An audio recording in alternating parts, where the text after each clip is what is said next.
మీ అబ్బాయి ఏం చేస్తున్నాడండి? చదువు ఆపేశాడండి. మీ అమ్మాయి ఏం చేస్తుంది? చదువు ఆపేసిందండి.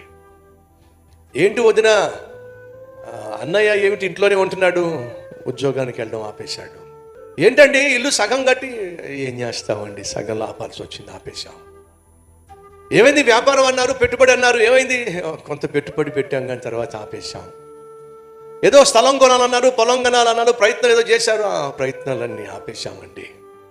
మీ అబ్బాయిని అమెరికా పంపించాలని ఏమైంది? ఆ ప్రయత్నాలు కుదరలేదండి, ఆగిపోయినాయి, ఆపేశాం.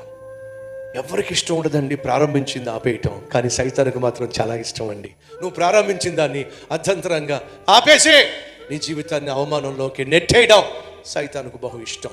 ఎప్పుడైతే నువ్వు దేవునికి దూరం అవుతావో, దేవుని సన్నిధికి దూరం అవుతావో, పరిశుద్ధతను పనంగా పెడతావో, సైతాను చేసే పని ఏంటో తెలుసా? నువ్వు ఏమైతే ప్రారంభించావో దాన్ని సగంలో అర్థంతరంగా ఆపి పడేస్తాడు. నీకు మిగిలేది అవమానం.